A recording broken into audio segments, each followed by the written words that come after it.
Welcome back, YouTube, to another episode of 10 with Travis, where we take just 10 minutes a day to dive deep into the Word so you can be more equipped today than you were yesterday.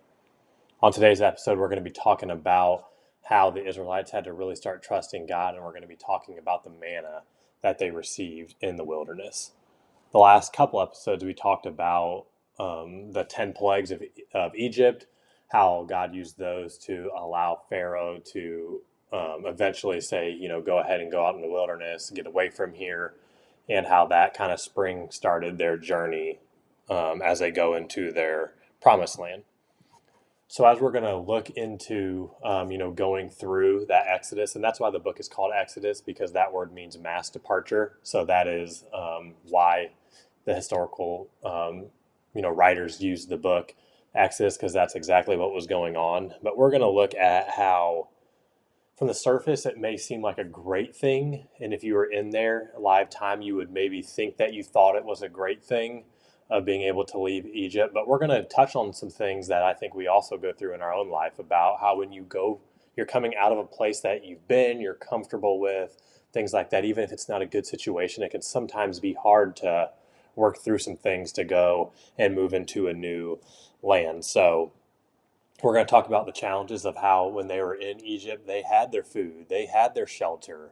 They kind of had everything they need. They didn't have to trust God for those things. And now that God is bringing them out of that land, it's going to be a real call that they have to trust God. And if they don't, they start kind of acting funny, doing goofy things, but they need to trust God for all of their protection and provision and direction, something that they hadn't probably done in quite some time.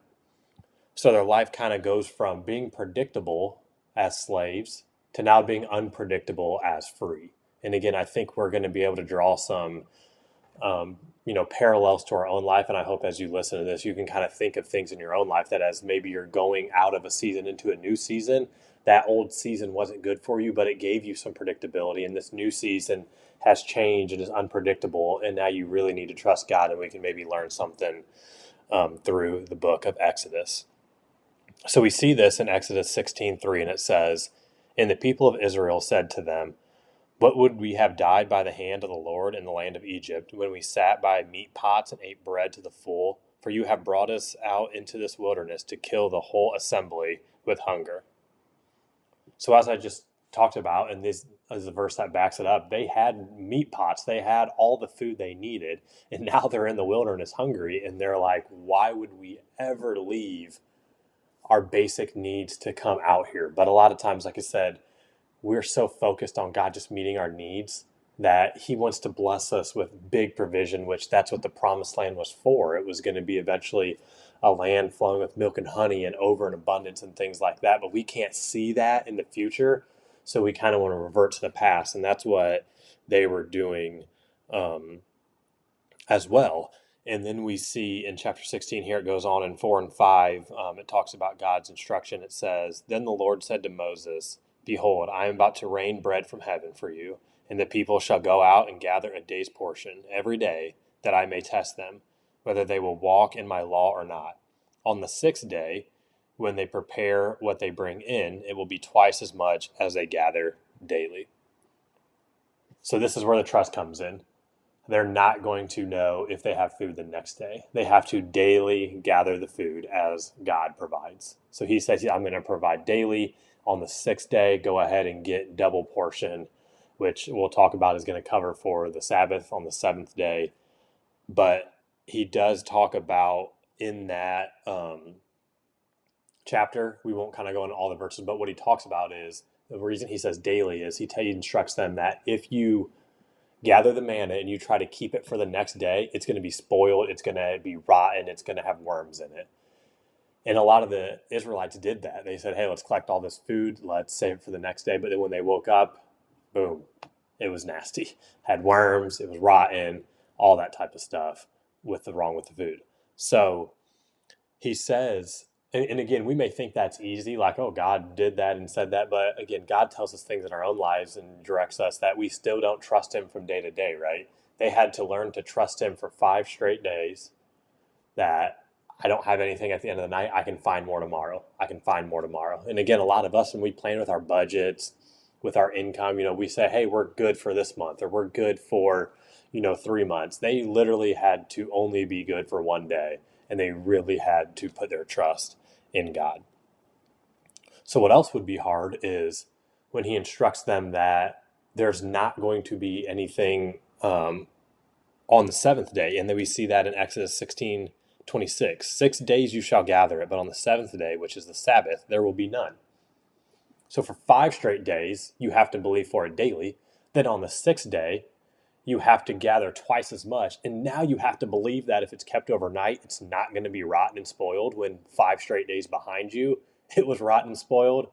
Again, these are sometimes things we gloss over, but it really hit me this time that they had to trust God daily, and even in different ways. Like I said, the first 5 days, they couldn't save any. Then on the sixth day, they had to save some because it wasn't going to be rotten now. All of a sudden, it's the same food, same everything, right? Same climate. Now it's not going to spoil, and they're going to be able to have it on the seventh day. So again, there was a lot of trust, and God wanted to really start with the Israelites. Pretty basic here on trust me daily, go ahead and do that, and then we will work up to some bigger and better things.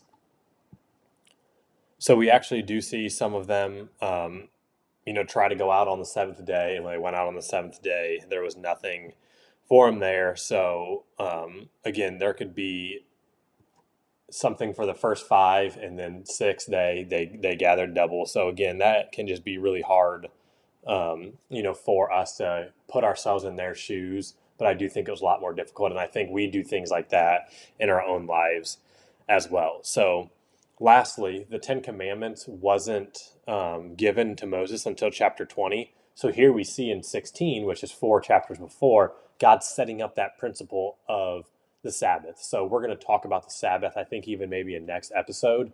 It's not some religious, kind of over spiritual thing that you have to do, but it's just a principle that God set in, that you trust him so much that you can take one day to not work on your business, to not do X, Y, Z, but you can just take time to get to have more revelation of him, to maybe be around even other Christians, to grow your faith in some capacity.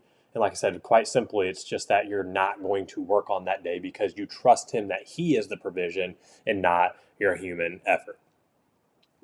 So that does it for today. The challenge is going to be, are you able to take a week or one day a week where you can set it aside for God? You don't have to work on your business. You don't have to work on some projects.